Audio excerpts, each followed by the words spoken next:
Thanks for checking out the Brad and John Show podcast. This segment of the show is brought to you by John Combest's book, Stalking, Harassment, Internet Trolling, A Guide to Recovering and Rebuilding After Online Attacks. It's a great reference if you've ever been the unfortunate target of a social media attack.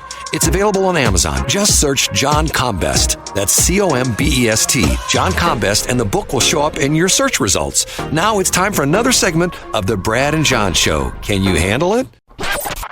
It's me, Egbert, once again. I'm the new owner of this station. I went out and hired the best talk radio consultant, Jeff Allen from News Talk STL, and told him to hire the worst talent he could find. Jeff did exactly as I told him. Ladies and gentlemen, here are Brad and John. John, as of this moment, double secret formation. Brad. You know the best thing about the podcast and the YouTube version of this show? That on mornings like yesterday, when we spend 50 minutes talking about Mountain Dew, I can go in and clip the Mountain Dew spillage section? No, that I can edit all this crap out, all my mistakes I made. Yeah, that's what I thought you were going to say, your propensity to identify a solid rack. John, only you say things like that, not me. Thank you. That's you. Okay. Have we exhausted all the things we need to talk about this morning for the last segment? No, because I want to hear a little bit about it. I'm driving through the Westplex yesterday morning. It's about 8:45, and as always, I'm listening to 107.1. And Brad, on the show, you have teased, for folks who don't know, Brad owns multiple radio stations. Unlike the people you hear on other stations who brag about owning stations but are actually just leasing stations, Brad actually owns radio stations. And yesterday, Brad, you teased changes coming to my favorite music station, my literal favorite music station, which is 107.1 FM in St. Charles County. You teased changes, Brad, and I'm driving through the Westplex. It's 8:45, and I hear a little musical jilt, and then I hear a promo for the TJ show, which I looked up as a national show. Can you tell us about it, Brad? Are you ready to talk about it? It's still have a couple issues. I'm still trying to get a couple of the bugs out on that. TJ is a guy out of New York City, an interesting guy. I would say probably, I don't know, mid-30s or something like that. And I get offered a lot of these national shows all the time. And in the old days, it was a national syndicated show where they would give you the whole show that was essentially, music and everything, and you just played an hour of the show. Now the new thing is what these syndicators are doing, they're producing segments. And then they magically appear in our computer system. We can essentially work the segments around our own music, our own IDs, our own positioning statements, imaging, all that kind of stuff.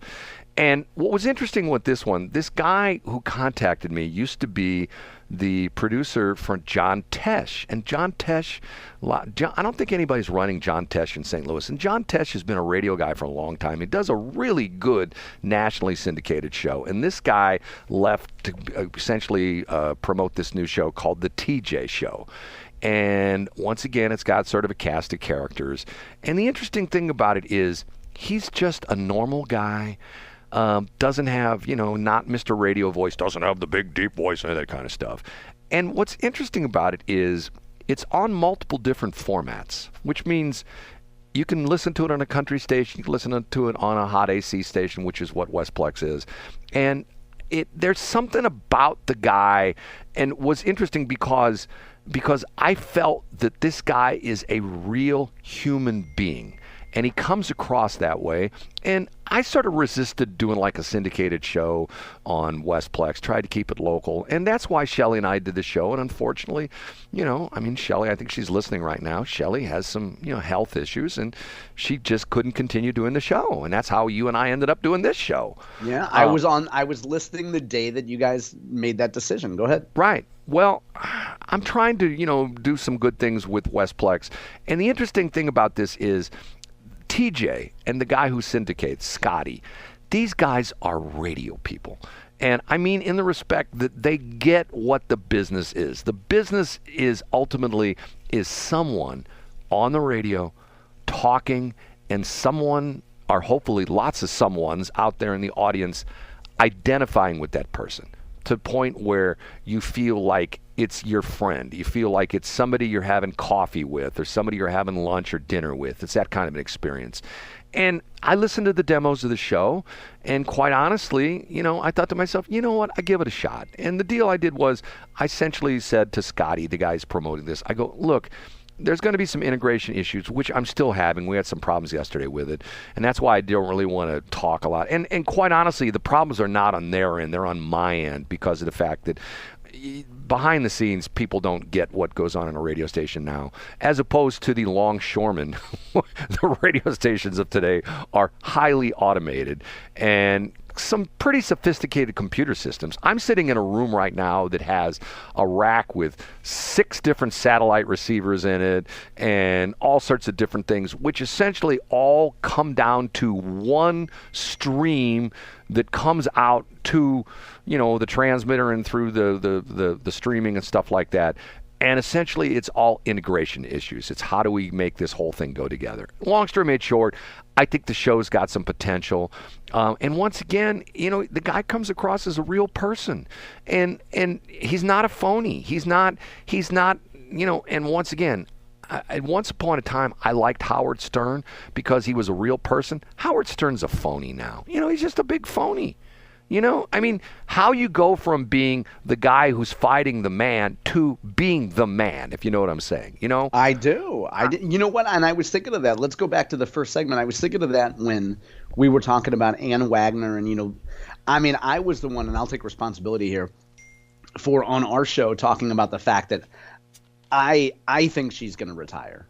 My belief was that she'd run against Ray Hartman, and then that would be her swan song, and she would be done. But I was thinking about the quote, Brad.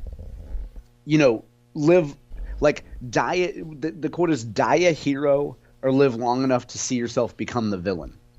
So Howard Stern became the villain that he used to mock. He became Don Imus. He did. Ann Wagner led the Missouri Republican Party. Ann Wagner used to be considered a right-wing vigilante hero in the late 90s and early 2000s, and now people would look at her and be like, what a moderate. We need to get rid of the establishment.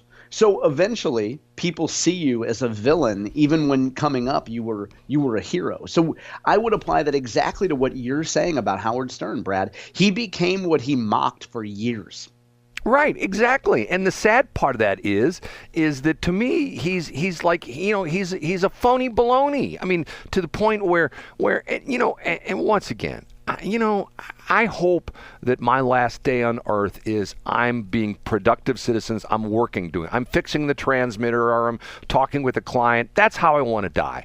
I don't want to die like Jimmy Carter, where he's being wheeled around in a wheelchair and looking like some specimen out of some crazy weird horror magazine or something, or horror museum or something like that, which he looks like, which is sad. It looks like he's from a wax museum. Real quick, let's get back to when we're driving through the Westplex, or we're living in the Westplex, when can we hear the TJ show? He's on from 5 to 10. We do 5 hours of it. The first in the afternoon? No, 5 to 10 in the morning.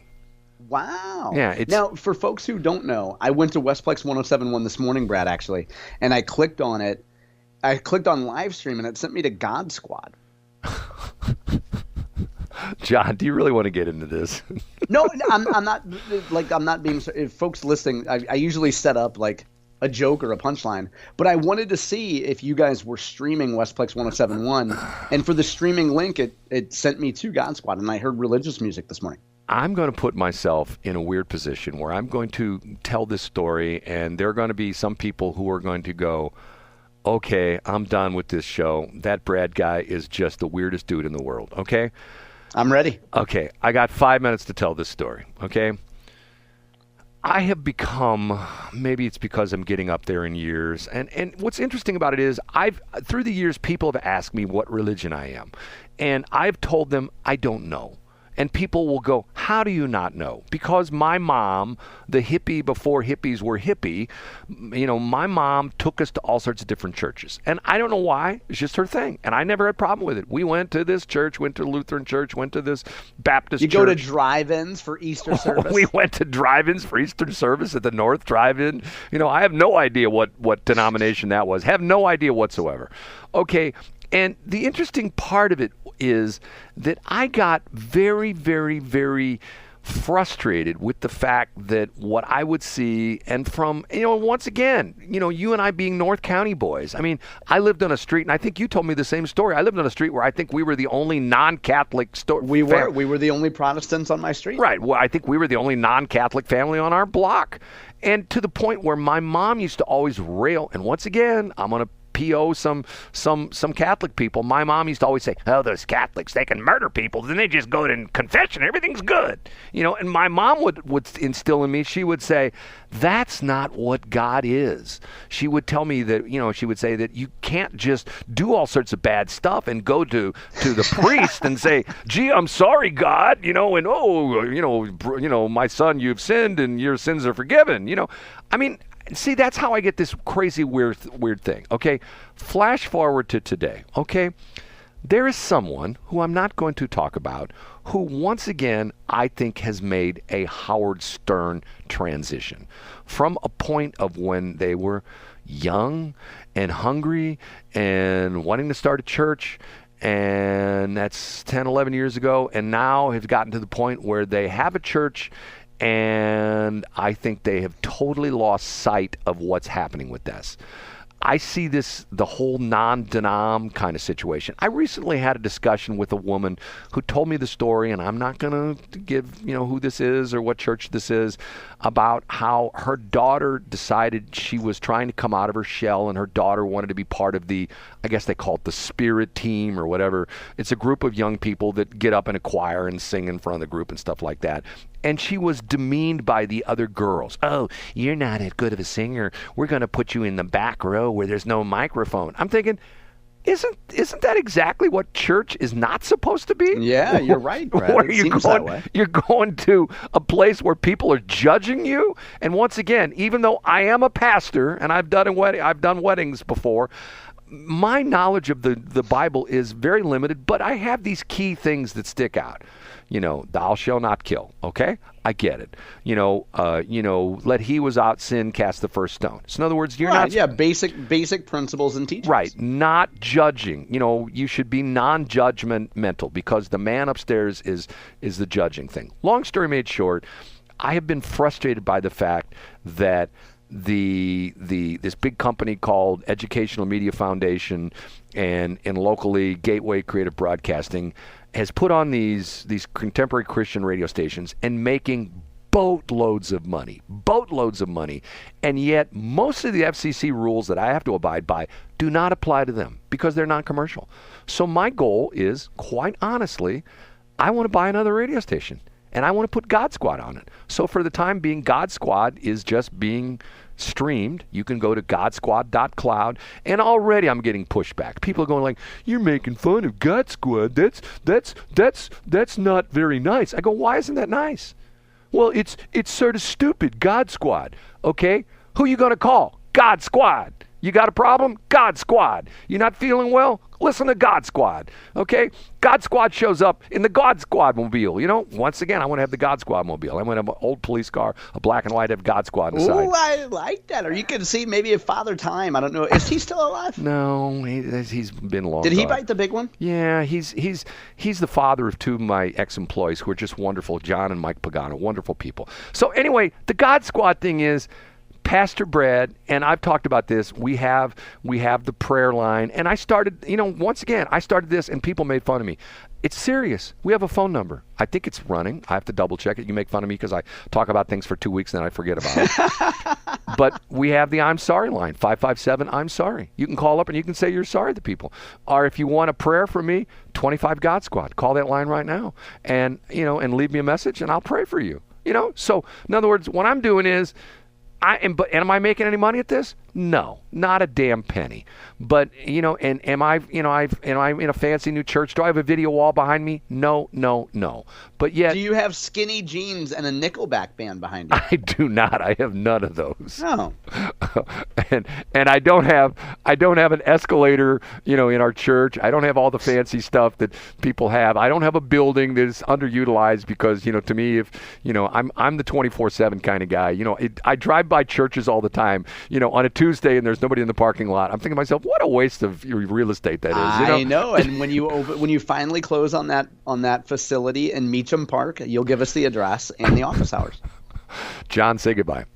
Bye, guys. Thanks for checking out the Brad and John Show podcast. This segment of the show is brought to you by John Combest's book, Stalking, Harassment, Internet Trolling, A Guide to Recovering and Rebuilding After Online Attacks. It's a great reference if you've ever been the unfortunate target of a social media attack. It's available on Amazon. Just search John Combest. That's Combest, John Combest, and the book will show up in your search results. Now it's time for another segment of the Brad and John Show. Can you handle it?